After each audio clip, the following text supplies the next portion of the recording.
नमस्कार। आप सुन रहे हैं द बॉलीवुड रेडियो और मैं हूं आपके साथ आकाश।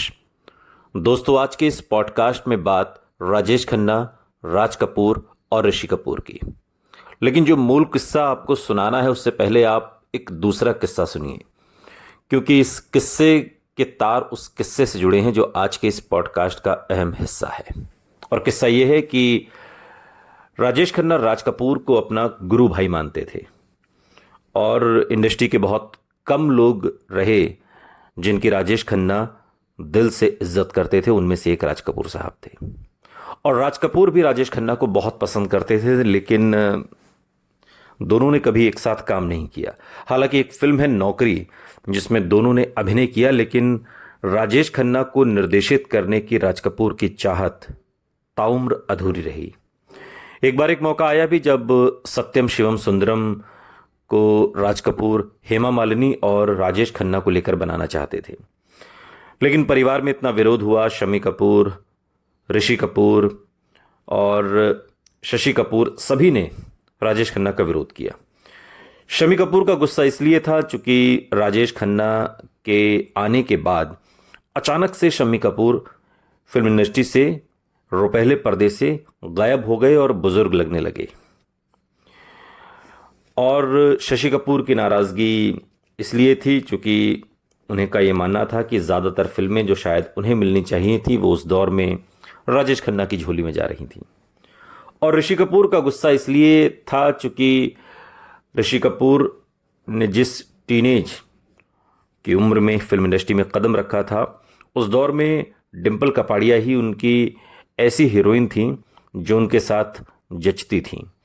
और राजेश खन्ना डिम्पल कपाड़िया को ही लेकर चले गए थे, यानी कि उन्होंने अपनी पत्नी बना लिया था, शादी कर ली थी।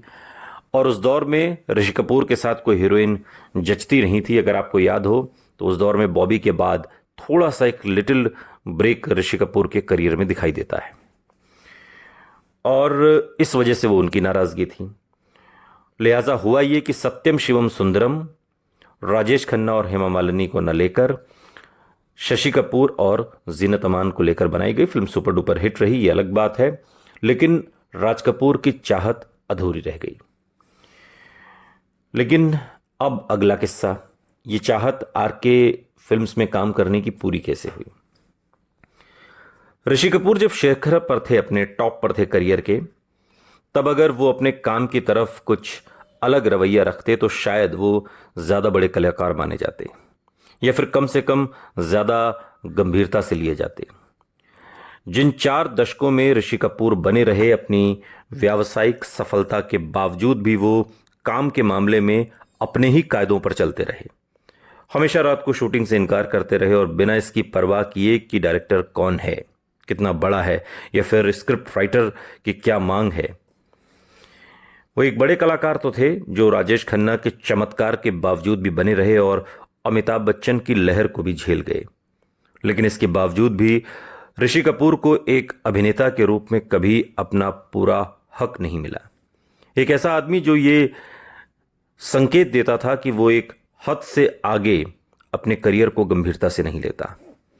ऋषि कपूर अद्भुत ढंग से कामयाब रहे, न सिर्फ हिंदी सिनेमा में सबसे लंबी पारी वाले रोमानी हीरो की तरह, लेकिन शायद ही उस आखिरी अदाकार के रूप में भी अच्छी व्यावसायिक फिल्मों और गीतों की परंपरा जिनके नाम के साथ जुड़ी रही। जब तक वो एक रंगीन स्वेटर पहनकर अपना किरदार लग सके, तब तक भरपूर फिल्म इंडस्ट्री ने ऋषि कपूर का इस्तेमाल किया और उन्होंने अपने फूलते हुए शरीर पर भी इसलिए शायद ज्यादा ध्यान नहीं दिया, और अगर वो ध्यान देते तो पारी और लंबी होती, बेहतरीन होती। उन्हें अपनी सलाहितों पर इतना भरोसा था कि उन्होंने यश चोपड़ा को ये यकीन दिलाने के लिए कि वो फिल्म लम्हे में जवान और अधेड़ वीरेन का किरदार बखूबी निभा सकते हैं, उन्होंने उन्हें एक डायलॉग तक पढ़ने से इनकार कर दिया था। और रात को शूटिंग के लिए उनकी नापसंदगी, जिसकी वजह से उन्होंने बहुत सी फिल्मों को नामंजूर कर दिया, तो जिसने शायद उनके करियर में और 4 चांद जोड़े होते। 90 के दशक के आखिरी सालों में बॉबी खेल खेल में, जो साल 1975 में आई थी, और लेकिन 90 के दशक की बात हो रही है, जहाँ जब तक आते आते ऋषि कपूर का जो सितारा था वो सबने देख लिया था, और न जाने कितनी हीरोइन, तकरीबन 17-18 हीरोइंस ने ऋषि कपूर के साथ करियर की शुरुआत की। लेकिन बॉबी खेल खेल में कभी कभी, हम किसी से कम नहीं जैसी हल्की फुल्की मनोरंजक फिल्मों के रोमानी नायक एक लवर बॉय ऋषि कपूर अपनी जवानी को बहुत पीछे छोड़ चुके थे। बोल राधा बोल जो 1992 में आई, और दीवाना में उन्हें तो 2 अप्रत्याशित कामयाबी मिल चुकी थी, और राजकुमार संतोषी की दामिनी में सह भूमिका के लिए उन्हें सराहना भी मिली थी। लेकिन उनका कैरेक्टर भूमिकाएं करने लगना महज वक्त की बात थी। इस बदलाव से पहले ऋषि कपूर का निर्देशक बन जाने का फैसला उनकी पीढ़ी के लिए आम चलन था, जहां फिरोज खान, राकेश रोशन, उनके अपने दोनों भाई रणधीर और राजीव फिल्मों का निर्देशन कर चुके थे। अब बारी ऋषि कपूर की थी। राज कपूर के सब बच्चों में से सिर्फ उनका दूसरा बेटा ही अपनी अलग पहचान बना सका था, जो उनके पिता की जीवन से बड़ी छवि से फीकी नहीं पड़ी थी। लेकिन जब खुद फिल्म बनाने की बात आई तो वो भी अपने ज़्यादा नामवर पिता के असर से बच नहीं पाए। अब लौट चलें 1999, और जिस देश में गंगा बहती है 1960 में जो राज कपूर की फिल्म थी, उसमें से एक से ज़्यादा समानताएं हैं। वो फिल्म जिसके गीत ने ऋषि कपूर की पहली निर्देशित फिल्म के शीर्षक की प्रेरणा दी थी, अब लौट चलें। और आरके फिल्म्स का नाम इस कदर जाने माने निर्माता से जुड़ा हुआ था कि शोमैन की मृत्यु के बाद एक पूरी पीढ़ी जो 90 के दशक में जवान हुई थी, उसके लिए इस बैनर का अस्तित्व अब बचा नहीं था। हिना 1991 राज कपूर की अंतिम फिल्म, जिसे आखिर में रणधीर कपूर ने संभाला।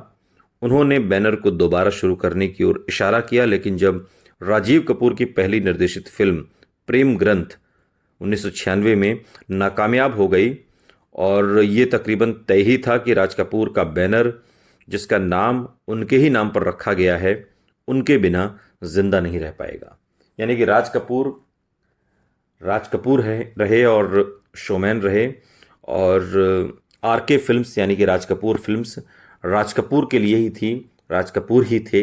राज कपूर थे तो वो बैनर था, राज कपूर नहीं तो फिर फिल्में फ्लॉप होने लगी। हीरो की भूमिका निभाने के लिए संजय दत्त का पीछा किए जाने पर यह समझा जा रहा था कि प्रेम ग्रंथ आरके फिल्म्स के लिए एक नया दौर लेकर आएगी। राज कपूर की प्रयोगात्मक बूट पॉलिश जो 1954 को छोड़कर यह पहली बार होता कि कोई गैर कपूर किसी आरके फिल्म में मुख्य भूमिका निभाता। इसके अलावा राज कपूर के एक बेटे द्वारा निर्मित और निर्देशित किसी फिल्म में नरगिस के बेटे को लिया जाना भी एक चटपटी खबर होती उस दौर में। लेकिन 1993 में बॉम्ब ब्लास्ट में जब संजय दत्त की कथित हिस्सेदारी सामने आई तो वो आए दिन मुकदमेबाजी में उलझ गए, और कैद हो जाने की वजह से उनकी मौजूदगी पर एक शक खड़ा हुआ कि वो शूटिंग पर कैसे आएंगे। और हीरो के किरदार के लिए कपूर भाइयों को घर में ही ऋषि कपूर की ओर देखने के लिए प्रेरित किया गया कि भाई चलो ऋषि कपूर घर में ही है, ऋषि कपूर को लगाते हैं।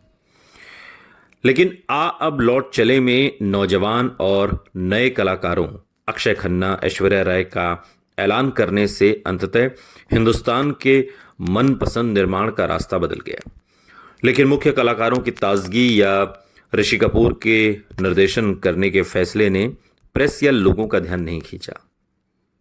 राजेश खन्ना ने फिल्म के साथ जुड़ने जब उनकी चर्चा हुई तो अचानक से ये फिल्म चर्चा का विषय बन गई, जैसे ही राजेश खन्ना इस फिल्म का हिस्सा बने।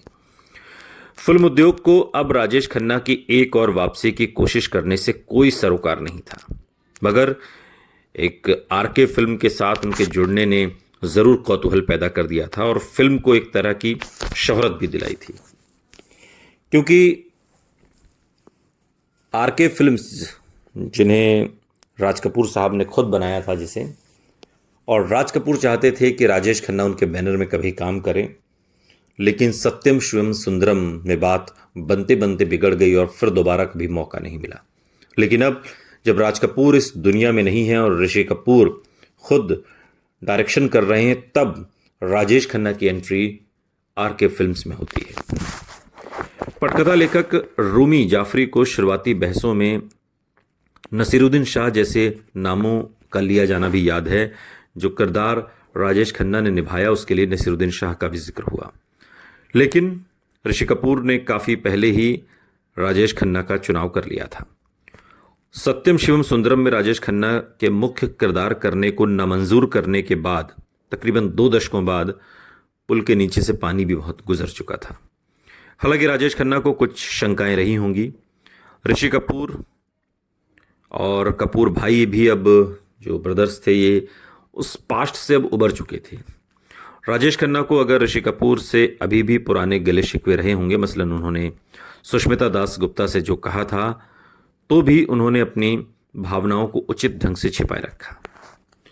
हालांकि आप लौट चलें राज कपूर की जिस देश में गंगा बहती है का ही एक नया रूप लगती थी।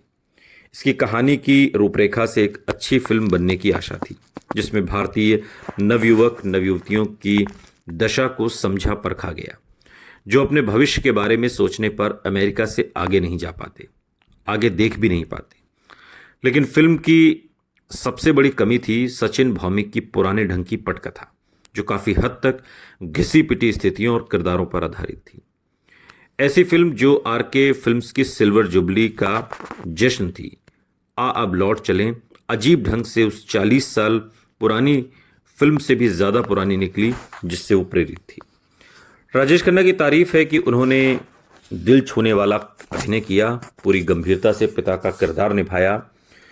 उनका पिता का अवतार निभाना शारीरिकता से आगे जाता है, क्योंकि वो खामोश निगाहों से ही दर्शकों को एक तमाम उम्र के दुख का एहसास कराते हैं। राजेश खन्ना के डायलॉग बहुत कम रखे गए, कम से कम क्लाइमैक्स तक, और वो अपनी आंखों और चेहरे के भावों को ही अपने किरदार के दुख, दर्द और शर्मिंदगी का बयान करने लगते हैं। लेकिन ऋषि कपूर के निर्देशन का एक तरफा रुख फिल्म को घिसी पिटी लीक से ऊपर नहीं उठने देता। राजेश खन्ना ने पलक झपकते ही उत्सुकता से अब लौट चले में काम करने के मौके का फायदा उठाया, क्योंकि उनके मन में राज कपूर जिस ऊंचाई पर थे उसके करीब कम ही लोग पहुंचे थे जो इज्जत राजेश खन्ना राज कपूर की करते थे। और यहां किस्मत पूरे जोर पर थी। पिता द्वारा किए गए वादे को 2 दशकों के बाद उसके बेटों से पूरा करवाती हुई। राजेश खन्ना की पिता तुल्य लोगों को ढूंढने की अंदरूनी ख्वाहिश अक्सर उनके बिना सोचे समझे जीवन में एक स्थिति से दूसरी की ओर जाने के झुकाव के साथ एक संघर्ष करती है। जिस ढंग से वो शक्ति सामंत, ऋषिकेश मुखर्जी, बासु भट्टाचार्य और जे ओम प्रकाश के साथ पेश आते थे, वो संकेत था उनकी उम्र में किसी बड़े आदमी की तलाश का, जिसकी वो इज्जत कर सकें। राजेश खन्ना की शख्सियत का एक बहुत बड़ा हिस्सा एक पहरेदार की तरह नज़दीकियों के स्तर पर नज़र रखता था, लेकिन जहां राज कपूर का ताल्लुक था वहां कायदे कानून थोड़े बदल जाते थे। वो राज कपूर का अदब बल्कि पूजा ही करते थे, और उन्हें सत्यम शिवम सुंदरम का उनके बिना बन जाने का दुख भी काफ़ी समय तक रहा। भले ही रणधीर कपूर का राजेश खन्ना के साथ करीबी रिश्ता था और वो उस चौकड़ी का हिस्सा थे जिसमें राजेश खन्ना, आर.डी. बर्मन, किशोर कुमार शामिल थे, ऋषि कपूर कभी राजेश खन्ना के इतने करीब नहीं रहे कि सहज हो सकें। रूमी जाफरी, जिन्होंने अब लौट चलें की कहानी और डायलॉग लिखे थे, वो बताते हैं कि जब राजेश खन्ना के नाम का सुझाव आया तो रणधीर कपूर ने ऋषि कपूर को चेतावनी दी कि अगर राजेश खन्ना वैसे ही निकले जैसा उनके बारे में सुना जाता है तो मुश्किल खड़ी हो सकती है। मगर रूमी जाफरी और फिल्म से जुड़े बाकी लोगों को राजेश खन्ना का पेशेवराना अंदाज देखकर खुशी और हैरानी हुई। फिल्म के निर्माण के दौरान रूमी जाफरी की इस सितारे से बहुत जमी और वो उनके काफ़ी नज़दीक भी आ गए। जब राजेश खन्ना को एक पुराने ताल्लुक के बारे में पता लगा, जाफरी को जिनका कोई इल्म नहीं था, इत्तेफाक से रूमी जाफरी की पत्नी राजेश खन्ना के कॉलेज में एक सहपाठी की बेटी थी, और चाहे उनका अपने दोस्त हुसैन से संपर्क छूट गया, जब उन्हें ये बात मालूम हुई तो उन्होंने जाफरी को दामाद की तरह मानना शुरू कर दिया। और एक तरीके से जाफरी की ही तरह कैमरामैन समीर आर्य ने भी राजेश खन्ना में ऐसा ही जोश पाया जो किसी नए अदाकार को प्रेरणा देता है। वो याद करते हैं कि कैसे राजेश खन्ना अपनी छुट्टी के दिन पर सेट पर आ जाया करते थे और हम हैनहट्टन में शूटिंग कर रहे थे और मैंने काका जी को बिना सूचना दिए आते देखा। चिंटू जी यानी कि ऋषि कपूर और मैंने एक दूसरे को देखा, ताज्जुब करते हुए कि कहीं हम उस दिन की हाजिरी के पन्ने के किसी ब्यौरे को भूल तो नहीं गए। बात के दिनों में एक इंटरव्यू में कैमरामैन समीर आर्य इस बात को बताते हैं। एक दशक हो गया था राजेश खन्ना को किसी बड़े निर्माण में काम किए और फिल्म उद्योग के ऊपर जो ऊपरी वर्ग की तरह कबूल किए जाने की उत्सुकता ने उन्हें सबका प्यारा बना दिया। रूमी जाफरी को राजेश खन्ना का होटल के कमरे में उनके साथ घंटों अभ्यास करना भी याद है। वो डायलॉग को अलग अलग भाव के साथ बोलते थे और हर एक भाव को दसियों रंग देते, सही लहजे को पाने की कोशिश में। लेखक का कहना है कि वो कभी नहीं भूल सकते कि राजेश खन्ना किस कदर नाज करते थे कि उन्होंने अभिनय करते वक्त कभी आंसू लाने के लिए ग्लिसरीन जैसी चीज का इस्तेमाल नहीं किया। वो आपको पूछते तुम्हें कितने आंसू चाहिए और एक दो पल के लिए दूसरी ओर मुड़ जाते और जब वापस घूमते तो उनकी आंखों में आंसू होते थे। आप उनको आधी रात को जगा सकते थे और जहां तक आंसुओं की बात थी वो तुरंत खड़े होकर उन्हें पेश कर सकते थे। रूमी जाफरी बात के दिनों में एक इंटरव्यू के दौरान कहते हैं, एक बार जाफरी और समीर आर्य ने होटल की लॉबी में राजेश खन्ना को यूं ही कुछ आंसू बहाने को कहा और राजेश खन्ना ने झट से लिफ्ट के आने से पहले ही कुछ आंसू गिरा दिए। कैमरे के सामने अपने वक्त के अलावा राजेश खन्ना पैकअप के बाद वाले वक्त का भी रस लेते थे। जब वो रणधीर कपूर के साथ कुछ जाम लेने और पुराने दिनों को याद करने बैठते, दोनों याद करते कैसे आर डी बर्मन कार के डैशबोर्ड को उनके लिए कोई लय बजाने के लिए इस्तेमाल करते और किशोर कुमार गाने लगते थे। जब वे यूं ही बिना पहले से तय किए गए आधी रात को ड्राइव पर निकल जाते। ऋषि कपूर अक्सर उनके साथ मिल बैठते, लेकिन ऋषि कपूर आदत के गुलाम थे और एक दो जाम के बाद रात का खाना लेना पसंद करते थे। मगर रणधीर और राजेश खन्ना के लिए खाना हमेशा कम अहम होता। रूमी जाफरी याद करते हैं कि कैसे रणधीर कपूर डींगे मारा करते थे कि वो हमेशा पीने को खाने पर तरजीह देते हैं, क्योंकि ये एक खासियत थी इंसानों को जानवरों से अलग करती थी। वो कहते थे कि कुत्ते शराब नहीं पीते। रणधीर कपूर के साथ नजदीकी के बावजूद भी राजेश खन्ना ने निर्देशक के रूप में ऋषि कपूर के काम को कम नहीं समझा।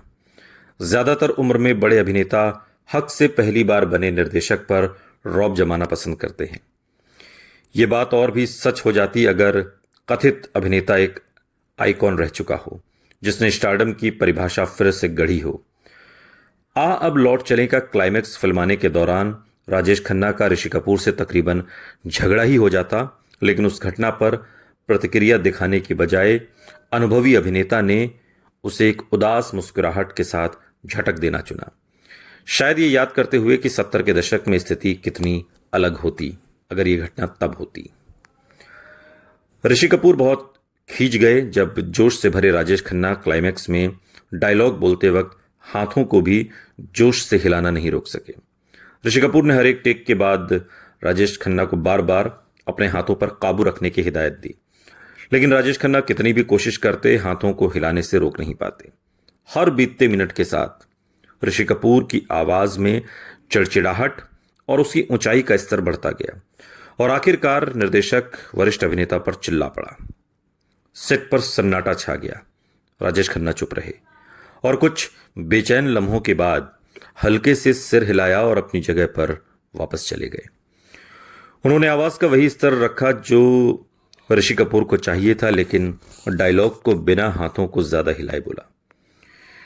जब तक शॉट पूरा नहीं हो गया ऋषि कपूर ने प्रतिक्रिया नहीं दिखाई और जब उन्होंने कट कहा तो राजेश खन्ना ने तारीफ पाने की उम्मीद से उनकी तरफ देखा और शॉट को अपनी तसल्ली के मुताबिक डिब्बे में बंद करने के बाद ही निर्देशक को एहसास हुआ कि शायद वो ज्यादा ऊंची आवाज में बोले थे या बदतमीज हो गए थे।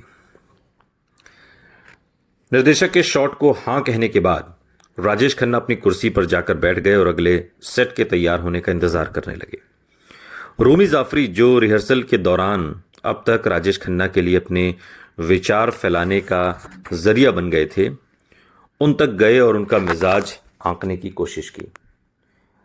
राजेश खन्ना ने लेखक से कहा कि हिदायतकार जो चाहता था उसे अदाकार से वो मांगने का पूरा हक था, लेकिन वो हालात की विडंबना पर मुस्कुराए बिना नहीं रह सके। राजेश खन्ना ने रूमी जाफरी को बताया कि कुछ दशक पहले उनकी फिल्म प्रेम नगर का ट्रायल शो देखने के बाद राज कपूर ने उनकी अपने हाथों के इस्तेमाल के लिए तारीफ की थी और कहा था, काका तुमने अपने हाथों को तलवार की तरह इस्तेमाल किया है। अब वो शोमैन के बेटे के उन तलवारों को म्यान में डालने पर जोर देने के लिए सिर्फ मुस्कुरा सकते थे। राजेश खन्ना ने आप लौट चलें को फिल्माने में लगे वक्त का आनंद लिया था और उम्मीद करते थे कि वो फिल्म उनके लिए एक अदाकार के रूप में एक नया दौर लाएगी। अपने 60वें जन्मदिन से कुछ साल ही कम, लेकिन राजेश खन्ना चाहते थे कि ये फिल्मी दुनिया पर जाहिर कर दें कि उन्हें न उम्र का किरदार और न ही चरित्र भूमिका करने में कोई हिचक थी। तकरीबन 9 साल पहले उन्होंने स्वर्ग में ऐसा ही किरदार निभाया था, मगर उस बार की तरह अब उनके पास सियासत जैसे दूसरे करियर का चुनाव नहीं था। वो बेतरह अपने जाने पहचाने संसार में वापस आना चाहते थे, लेकिन अब लौट चलें कि नाकामयाबी ने भविष्य में उनके लिए गुंजाइश कम कर दी। ऋषि कपूर के परदेशी जीवन के विवरण, स्थितियों और रंग बिरंगे किरदारों में काफी गुंजाइश थी। अमेरिका में रहने वाले सैकड़ों और अमेरिकी दूतावासों के बाहर कतारें लगाने वाले हजारों भारतीयों पर एक असरदार सामाजिक टिप्पणी करने की।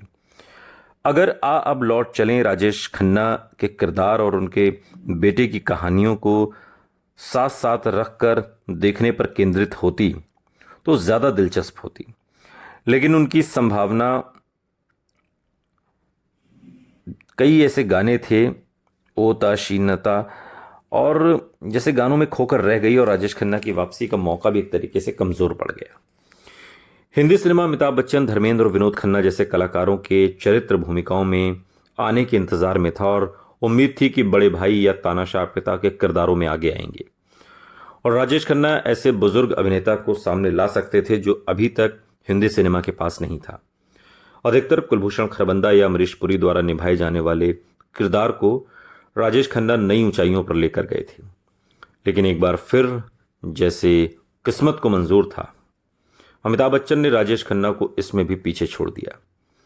अग्निपथ की तरह, जिसने 90 के दशक की शुरुआत में अमिताभ बच्चन को एक नई जिंदगी दी थी, अब लौट चले में काफी गुंजाइश थी इस बुजुर्ग सितारे को अपना फोकस बदल देने की, मगर अंत में मोहब्बतें 2000 में इस बदलाव को पूरा किया। अगर अब लौट चलें ज्यादा कामयाब नहीं रही होती जो कि नाकामयाब थी, तो शायद आदित्य चोपड़ा का अमरीश पुरी की जगह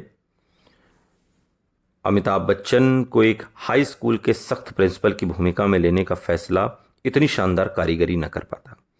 और अंत में जिस फिल्म ने 20 साल पुराना वादा पूरा किया और राजेश खन्ना को आखिरकार आरके फिल्म्स का हिस्सा बनाया, वो न सिर्फ इस बैनर की आखिरी फिल्म थी, बल्कि राजेश खन्ना की भी आखिरी बड़ी फिल्म किसी बड़े बैनर के साथ थी। सुनते रहिए द बॉलीवुड रेडियो, सुनता है सारा इंडिया।